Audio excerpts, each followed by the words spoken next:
to today's video. My name is Trisha. Here's Chacho, sort of.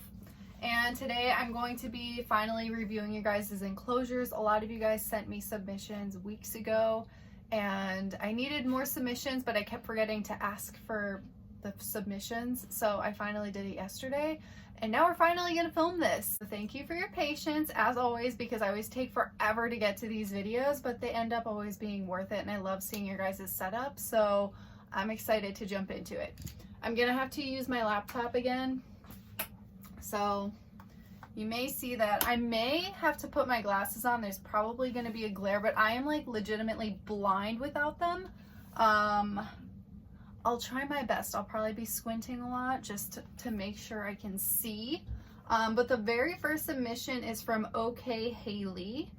And this setup is for a crested gecko, and I can definitely tell because you have the same exact label that I do on my enclosures from Cloud Forest Design, and I love it. It looks beautiful on your setup. Something that's really interesting is that I can tell you have an Exoterra setup, but I'm not sure what size it is. It looks larger than the normal setup that you would see. Normally I would see like 18 by 18 by 24. Yours just looks wider and overall larger, so if you could let me know the size, I'm very interested because it looks like they have a whole new size that's just like way more spacious and I love it. Also, your crested gecko is adorable. I'll be sure to show you guys the crested gecko. So this looks like a bioactive, fully live planted setup. It is beautiful. I love seeing the live plants in there. I'm jealous because all of mine, the plants have died in my setups. I don't have enough like plugs in my room for lighting to keep them alive properly.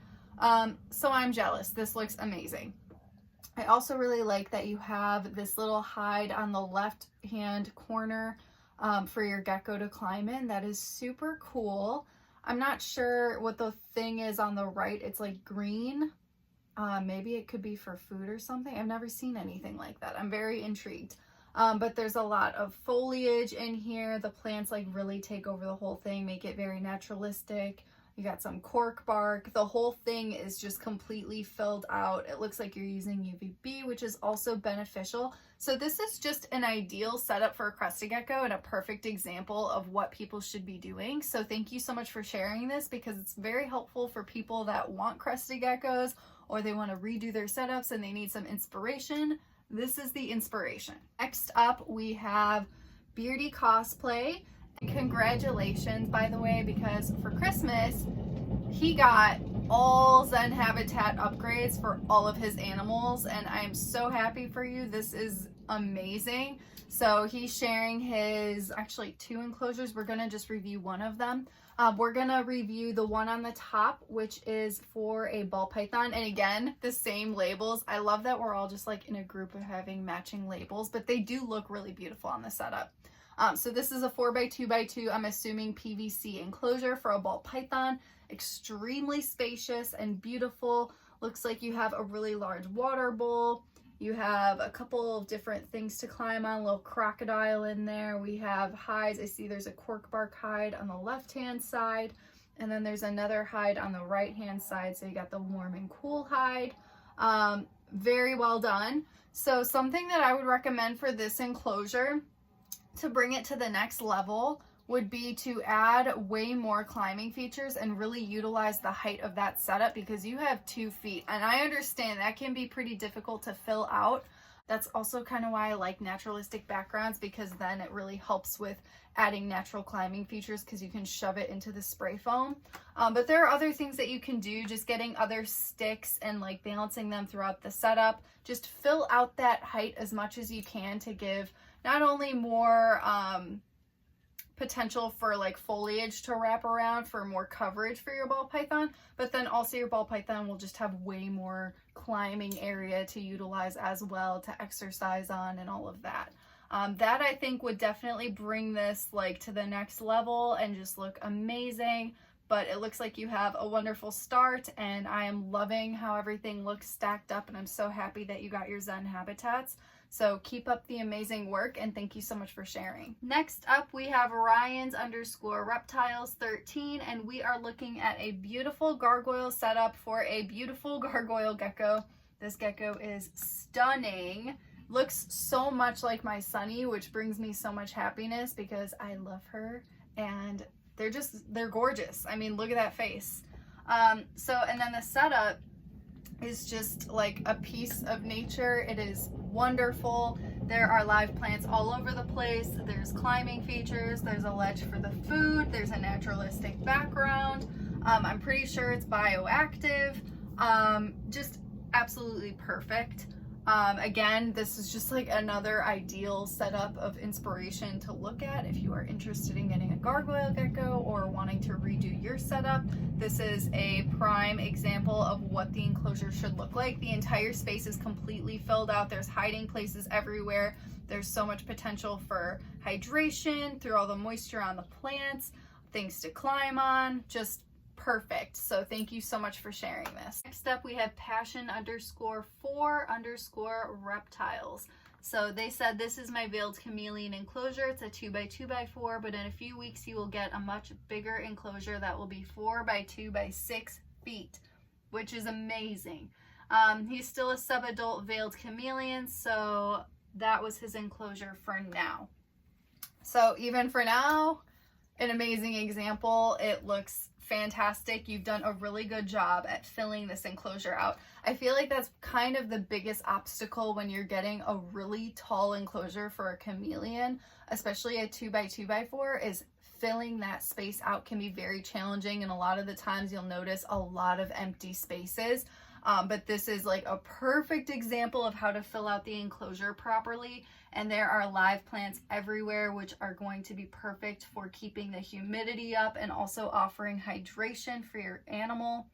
There are climbing perches, different sized branches, which is also very important to keep in mind. And it's good for your chameleon to have different grips. But that is perfect. Also adds different texture and enrichment for your animal. This is just absolutely perfect, and the fact that you're getting like an even larger upgrade that's going to be massive, I would love to see how you fill that out as well. So feel free to show me that at any time once you do that upgrade, but for now you are doing everything perfectly. Again, this is like another enclosure to look at, especially if you're looking for inspiration for keeping a chameleon. And thank you so much for sharing your veiled chameleon. He is beautiful. I definitely have a soft spot in my heart for veiled chameleons, so thank you so much for sharing this. Next up, we have 8375 Nicole.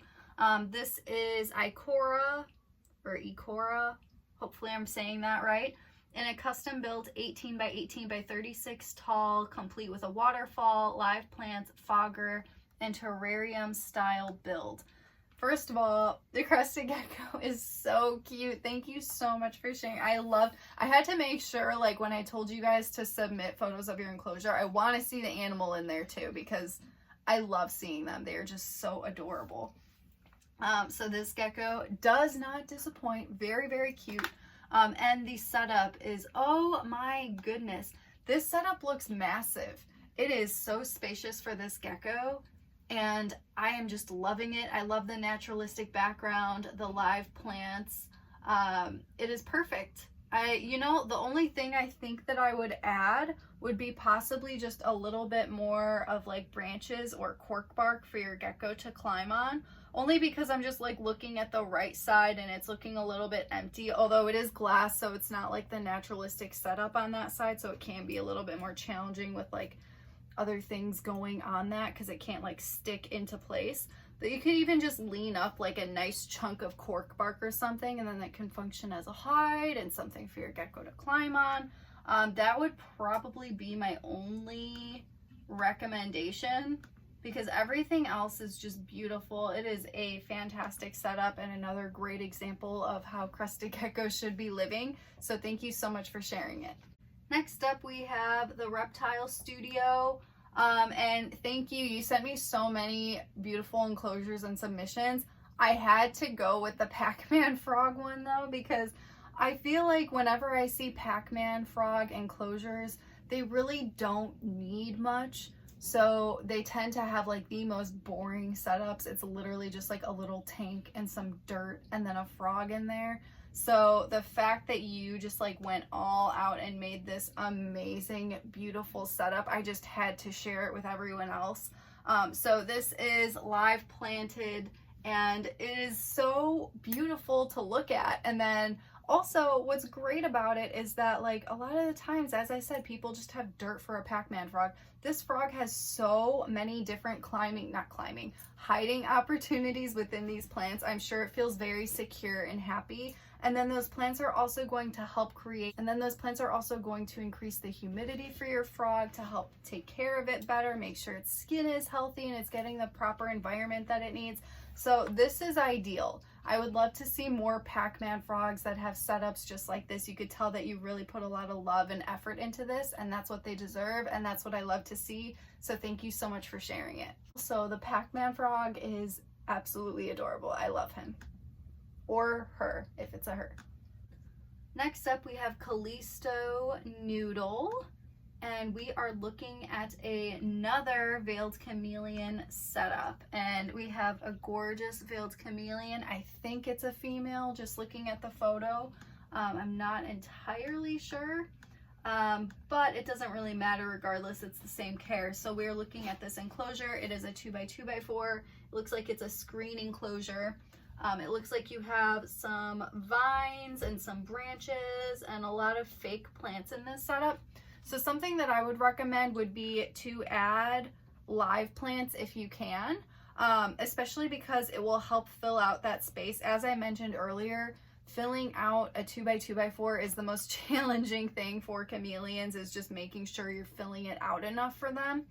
So I think that adding some live plants will not only help with the humidity and moisture and hydration, but it'll also help to fill in that space and make your chameleon feel even more safe in the space.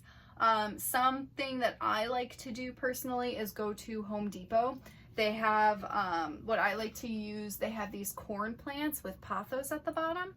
They are all over at like any Home Depot right now, and I think they're like maybe $25, which isn't bad. And they are really large. It's essentially a tree that you could just stick in your enclosure, and it just fills the entire thing out. So I think that would really help to fill your setup out. And then that would be like the perfect final touch for this. I'm not sure what type of fake plants you're using. If you are using fabric, I would recommend to switch it out for plastic instead, just so that way it's not retaining any bacteria, because when you're spraying down the setups, they need to be pretty moist in a chameleon setup. So fabric can be a little bit dangerous when it comes to bacteria and just getting gross over time. So plastic plants, live plants, if you are going to Home Depot, make sure you rinse it off really well so there aren't any chemicals or pesticides on it. But that would be my only recommendation. It looks like you have everything else going pretty well. I like all the climbing opportunity that you do have in your setup, so thank you so much for sharing it. And next up we have Teal Baby 145, and this is for Lil Man. Lil Man is a crested gecko. He is adorable. He's just kind of like hanging there in the picture. This looks like a really large setup. It's very tall. It's got a lot of climbing space, a lot of branches, which are great for climbing on, and that's fantastic. My recommendation, because this is another species that's going to need a pretty high humidity and misting in order to hydrate itself, I see that you have a lot of fabric leaves in here. I would recommend taking those out if you can, and instead replacing it with either live plants or plastic plants again. Also, when these plants are going to be getting wet, because it's fabric, it's not going to be as easy for your animal to hydrate off of. It'll be easier because it'll go into clumps onto plastic or live plants. This one, it'll just kind of like melt into it, and then this can retain bacteria, which can be dangerous and end up becoming pretty dirty over time.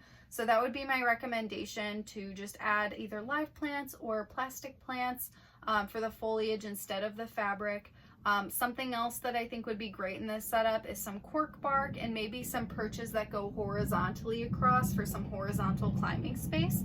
But other than that, this looks really good, so thank you so much for sharing it. Next up, we have ravishingreptiles.yt, and we are looking at a stunning baby green tree python.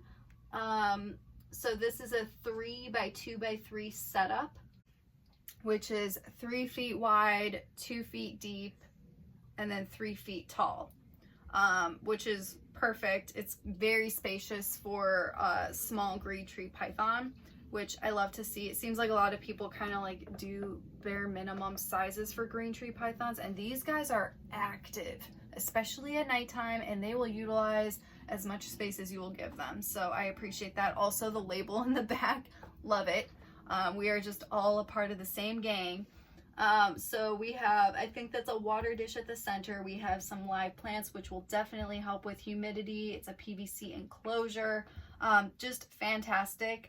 This is an ideal setup that I would like to see more often for green tree pythons, definitely on the more naturalistic side, which I really appreciate seeing.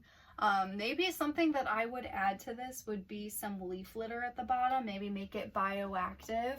I think that that would also just make it look even better. But that would be my only recommendation. It looks like you have everything going really well for your green tree python. Thank you so much for sharing it. Next up, we have 8375 Nicole. This is Airy and Janko, and they are rough green snakes. They live in this custom built 18 by 18 by 36 paludarium with new fish friends. This setup is so cool. Thank you so much for sharing it. I don't even know if I have words. Like, look at this setup, and I cannot believe it's for snakes, and they have fish at the bottom. I'm not too familiar with rough green snakes. I'm guessing that they're more of an arboreal species, so this enclosure definitely allows them to climb wherever. They are stunning, by the way, and they're just like in their cork bark hide peeking out. They have an amazing setup. I think it is so cool how you did all of this with all the different like layers, and then the fish and the climbing. Just so cool. Thank you so much for sharing it. We have Sagittarian Reptilian, and we are looking at a beautiful naturalistic bearded dragon enclosure. The beardy is so cute, just makes me so happy. And so does this enclosure. It looks like it's probably at least a 4x2x2. It is very spacious for this beardy, naturalistic, live plants. So many different places to climb on throughout the entire setup. Utilize all the height and all the width. Like, it is absolutely perfect. This is a prime example of a bearded dragon enclosure. Thank you so much for sharing it, because I'm sure it's going to give so much inspiration to other people. Next up is Steph_8_8, and this is a stunning setup for a beautiful panther chameleon. This is one that like I could just stare at for hours. There's so much going on. You know that this chameleon is so happy and just has so much enrichment in this setup. There are just climbing features throughout the entire thing, live plants literally everywhere. It is like a picture from a forest just dropped inside this enclosure. So this is another just perfect inspirational example of how panther chameleon should be kept. So thank you so much for sharing it. And then those are all the submissions for today. So thank you everyone for sharing your amazing setups. I really do appreciate it. I love seeing your animals and I love seeing your setups. Hopefully I'll get to do another one of these soon. I hope that you guys enjoyed today's video, and I will see you guys in the next one.